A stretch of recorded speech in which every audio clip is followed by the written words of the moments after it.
Ներքին գետաշենցիներ, մարտունեցիներ, իմ սիրելի հայրենակիցներ։ Շատ ուրախ եմ, ես շատ հպարտ եմ, որ այսօր այստեղ եմ։ Այսօր ձեր առաջ կանգնած ես իմ հայրական իմ հարազատ գյուղում եմ։ Ես շատ եմ ասել, որ շատ եմ այստեղ եղել իմ մանկության տարիներին, ամառները ամբողջությամբ այստեղ ենք անցկացրել, ամեն ինչ ինձ ծանոթ է, հարազատ է։ 1830 թվականից սկսած իմ պապիկի հայրը Ավետիս Թաթոյանը իր եղբայրների հետ միասին կառուցեց ջրաղացը, հայտնի Ներքին գետաշենի Թաթոյանների ջրաղացը։ Թաթոյանների ջրաղացը կառուցվեց նրա համար, որ նաև կամքի ուժ ունեին այդ մարդիկ, որովհետև նրանք եկել են Ալաշկերտից, որպես գաղթական, տուն, հող, ամեն ինչ թողած մեր հայրենիքում, բայց եկել էին այստեղ և պետք է նաև նոր կյանք կառուցեին։ Նրանք ունեցան այդ կամքը, կառուցեցին։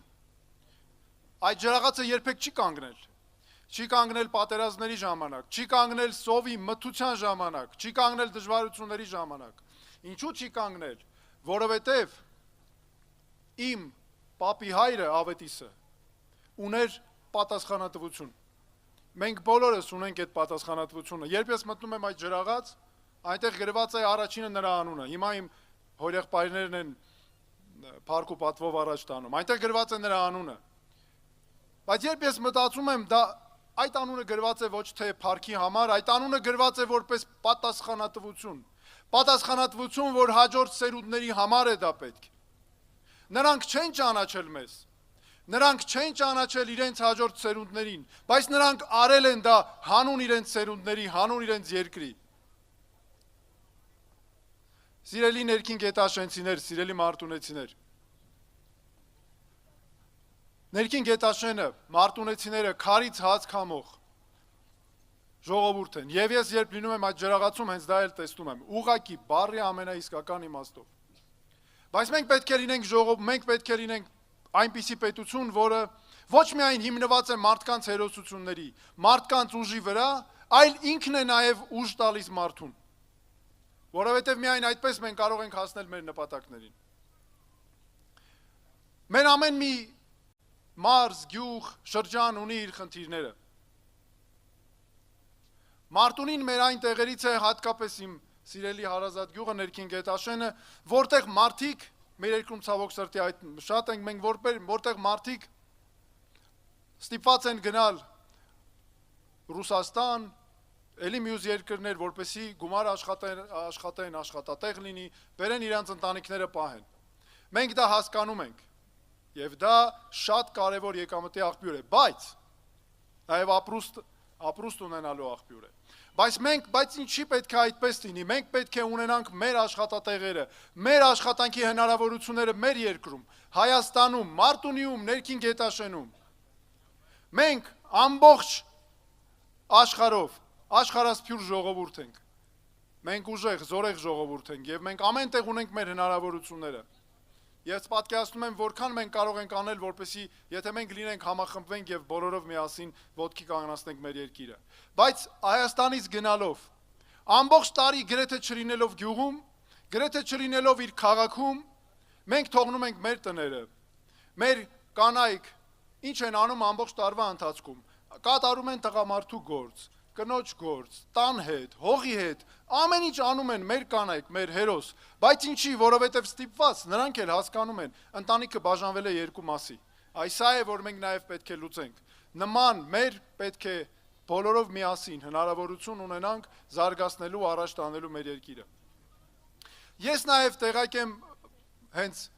այն ամենափոքրուց սկսած տեսել եմ ինչպես է մարտունեցին, Ներքին գետաշենցին, կպած իր հողին, իր ջրին և աշխատում, և ստեղծում բարիք։ Մեզ համար նաև կարևոր նշանակություն ունի գյուղատնտեսության հետ կապված հարցերը։ Այսօր ստեղծված է շատ անարդար համակարգ, որտեղ մի կողմը միշտ պարտված է, և այդ կողմը ցավոք սրտի գյուղացին է։ Գյուղացին մշակում է հողը,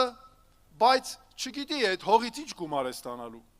Մշակում է հողը, չգիտի ինչ բարիք է ստանալու։ Այդ տարի Աստված տվեց եղանակը լավ եղավ, անձրևներ եղան, արև եղավ, լավ, բերք ու բարիքը կլինի, բայց որտեղ է տանելու վաճառի դա։ Շուկաները ստիպված գյուղացին իր վրա է պատասխանատվությունը, ինքը պետք է դուրս գա, գնա, շուկաներ գտնի, իրացման տեղեր գտնի, գյուղացին անգամ բերքի գինը չգիտի ի սկզբանե, այ վերավաճառողները գիտեն, բայց գյուղացին չգիտի, այ դա շատ անարդար է, որովհետև ստացվում է գյուղացին անընդհատ աշխատում է, բայց արդյունքի վրա չի կարողանում երաշխիք տալ, որովհետև չի կարողանում պայմաններն այնպես են, որ չի հնարավորություն չունի դա անելու։ Եվ այս անարդար համակարգի մեջ առաջին տուժողը հենց գյուղացին է։ Այստեղ է, որ պետությունը պետք է կանգնած լինի մարդու կողքին։ Պետք է լինեն կոնկրետ իրացման գոտիներ, երաշխավորված, պետք է լինի կոնկրետ գին, մինչև բերքը սկսելը անգամ պետությունը պետք է երաշխավորի կոնկրետ գին, ապրանքի, բարիքի, մթերքի իրացման համար, որովհետև եթե այդ տարի օրինակ եղավ, ենթադրենք 100 դրամից պակաս այն գնի, որ պետք էր գյուղացուն, որպեսզի ապահովի իր ապրուստը, պետությունը մնացածը ինքը պետք է հոգա, սուբսիդավորի։ Սա շատ կարևոր նշանակություն ունի։ Ես ուզում եմ խոսել սիրելի հայրենակիցներ, նրա մասին, որ մենք մեր դպրոցների մասին մեր ընկերները խոսեցին։ Գյուղում դպրոցը չի կարող լինել ավելի պակաս որակի կրթություն տվող, քան քաղաքում դպրոցը։ Չպետք է լինի նման տարբերություն, չի կարող լինել ընտրություն տան, գյուղի և կրթության միջև, որ մարդը ստիպված լինի լավ կրթություն ստանա, անպայման գնա քաղաք։ Գյուղի դպրոցը այնպես պետք է զարգանա, այնպես պետք է ուժեղ լինի, որ տա այդ հնարավորությունը այստեղ։ Մեր երեխաները պետք է ունենան կրթություն ստանալու արդար պայմաններ։ Այնպես պետք է լինի, որ երեխան ինքը զգա, որ ունի բոլոր պայմանները առաջընթացի, որ իր առաջընթացը անգամ եթե ծնողը չունի կարողություն, ինքը միևնույն է սովորելու դեպքում, ջանք գործադրելու դեպքում, կյանքում ամեն ինչի հասնելու է։ Բոլոր պայմանները արդար են լինելու։ Մենք դրա համար ենք ասում, ամեն ինչ պետք է արդար լինի։ Արդարությունից է սկսվում ամեն ինչ։ Հավասար պայմաններով բոլորի համար։ Կապ չունի դու գումար ունես թե չունես։ Երեխան կա, սովորում է, տաղանդավոր է, բոլոր պայմանները պետք է պետությունը ստեղծի։ Դրա համար մեր պետական բուհերում կրթությունը պետք է լինի մեր քաղաքացիների համար անվճար։ Սա հաստատ եմ ասում։ Դա ամենակարևոր նախաձեռնություններից մեկն է։ Մենք այսօր տեսեք ինչ ունենք։ Կարևորագույն խնդիրներից է ճիշտ ծախսերի արդյունավետ օգտագործումը։ Սա ուզում եմ հատուկ ասել։ Դրա համար մեր իշխանության ժամանակ, կառավարման ժամանակ ամբողջությամբ վերածվելու են պետական պաշտոնյաների գաղտնի հրամաններով պարգևավճարներ, ցանկացած վճարներ։ Այդ ամենը մենք պետք է ուղենք մեր բնակավարներին, մեր զինվորականներին, մեր ուսուցիչներին, մեր կրթական համակարգը զարգացնենք, որովհետև մենք պետք է փոխենք տրամաբանությունը, ոչ թե մարդն է աշխատում պետության համար, այլ պետությունը հանուն մարդու։ Մարդը գնում է, որևէ մեկը գնում է պետական համակարգում աշխատելու ոչ թե նրա համար, որ իր կյանքը բարելավի, այլ իր հարազատների, այլ նրա համար, որ ծառայի մարդուն, դա շատ կարևոր է, գյուղացուն, զինվորականին, դպրոցականին, բոլորին, բոլոր քաղաքացիներին։ Ես ուզում եմ սիրելի նաև հայրենակիցներ, իմ սիրելի ներքին գետաշենցիներ, մարտունեցիներ, ասեմ հետևյալը։ Արդարությունը նաև ինչ է նշանակում։ Նշանակում է ով ուզում է լինի երկրի ղեկավար, իրավունք չունի ստել ժողովրդին, խաբել ժողովրդին։ Ցավոք սրտի այնպես է ստացվել, ընտրությունից ընտրություն մեր ժողովրդի մոտ եկել են տարբեր թեկնածուներ, գաղափարախոսներ, տվել են խոստումներ, կորզել են ձայներ, հետո գնացել կորել են, գնացել մոռացել են, նորից եկել են մյուս ընտրությանն են եկել նույն էլի հարցերը բարձրացնել։ Այդ ընթացքում գնացել կորել են, գնացել հարստացել են, գնացել իրանց կյանքը բարելավել են, հետո եկել են ասել են, ժողովուրդ ջան, մենք եկել ենք նորից մեր ձայնը տվեք մեզ։ Արդարությունը հենց դա է, ու արդարությունը հենց նման մարդկանց համար է անխուսափելի գալու, որ նրանք չեն կարողանալու պետական համակարգում որևէ տեղ ունենալ։ Սա ամենաառաջնային մեր պայմաններից մեկն է։ Ես գիտեմ նաև, որ մեծագույն խնդիրներից է, որը ներքին գետաշենում կա, Մարտինոյում կա, հողերի հետ կապված, կադաստրի հետ կապված, գրանցումների հետ կապված բոլոր հարցերը։ Ես ուզում եմ ձեզ ասել, որ դրանք մեր ամենաառաջնային ուշադրության ներքո են, ժողովուրդ ջան։ Երբեք չպետք է քաղաքացին իր խնդիրների համար դժվարությունների առաջ կանգնի։ Այսօր այնպես է ստացվել, ես ինքս 6 տարի աշխատել եմ մարդու իրավունքների պաշտպան եւ տեսել եմ մարդուն ինչպես են պետական մարմինների սխալ աշխատանքի պատճառով դարձնում են պինգ-պոնգի գնդակ, ըստեղից, այս պետական մարմնից, այս պետական մարմնի դուռը, նրանից, հենց են անում, որ քաղաքացին զզվի ուղակի իր խնդիրների հետ մնա մենակ։ Սա նույնպես ամենաանթույլատրելի բաներից է, ոչ թե քաղաքացին պետք է մտածի, գիտես ինչ կա, ես գնացի պետության դուռը դիմեցի, ես ընկնելու եմ խնդիրների մեջ, այլ պետությունը պաշտպանելու է, պետությունը երբեք չպետք է մենակ թողի քաղաքացուն իր խնդիրների հետ։ Դա լինի հողի հարց, լինի տան հարց, լինի կադաստրի հարց, ինչ ուզում է լինել, առաջինը մեր քաղաքացու հարցն է։ Մեր կարևորագույն ծրագրերից է, որոնք մենք պետք է պարտադիր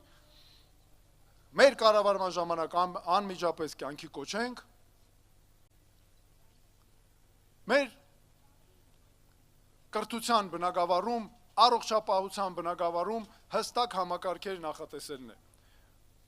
Պետք է բժշկական հաստատությունները, առողջապահությունը հասանելի լինեն մարդկանց։ Պետք է լինեն կոնկրետ ստանդարտներ շտապօգնության համակարգի ժամանման, բժշկական օգնության որակի տեսանկյունից, որովհետև մենք պետք է ունենանք եւ բարձր վարձատրվող բժիշկներ եւ առողջ քաղաքացի։ Դրա համար ենք մենք ասում, որ պետք է ապահովենք այստեղ ոչ թե ստիպված կամ-կամի ճանապարհով, եթե ունենում ենք բարձր վարձատրություն բժշկական ծառայությունների, ուրեմն քաղաքացին պետք է զրկվի դրանից, ոչ, դրանք պետք է պետությունը հասանելի դարձնի մարդուն, սրանք նույնպես շատ կարևոր են։ Սիրելի հայրենակիցներ, սիրելի ներքին գետաշենցիներ, ես սա ասում եմ որպես այս գյուղում նաև մեծացած, բազմաթիվ խնդիրներ տեսած, ձեր նաև տեսած թե ինչ դժվարությունների մեջով եք դուք անցել, հստակ պատկերացնում ենք, մենք ապահովելու ենք դրանք լուծումը։ Ես ասում եմ ձեզ բաց ճակատով, ասում եմ ձեզ պարզ նայելով ձեր աչքերի մեջ։ Մենք, մեր հույսն ու հավատը մեր քաղաքացին է։ Ձեզանից յուրաքանչյուրի վերաբերմունքը մեր նկատմամբ, դրա համար մենք ամեն ինչ անելու ենք, որպեսզի ունենանք ձեր վստահությունը մինչև վերջ։ Երաշխավորված։ Նաև ուզում եմ հատուկ նշել մի կարևոր բան։ Մեր ծրագրերում ամբողջականը իրատեսական է։ Երբևէ չի եղել մեր խոսքերում, որ նախատեսենք եւ չկարողանանք իրականացնել։ Դրա համար մենք ունենք կոնկրետ բանաձև։ Մեր բանաձևն է հստակ ստանձնում ենք պարտավորություն, ձևակերպում ենք արդյունքը, նախատեսում ենք ժամկետ եւ չկատարելու դեպքում պատասխանատվություն։ Սա պետք է լինի բոլոր պաշտոնյաների համար, բոլոր պետական համակարգի համար առհասարակ։ Եվ ես նաև ուզում եմ հատուկ ընդգծել, որ իմ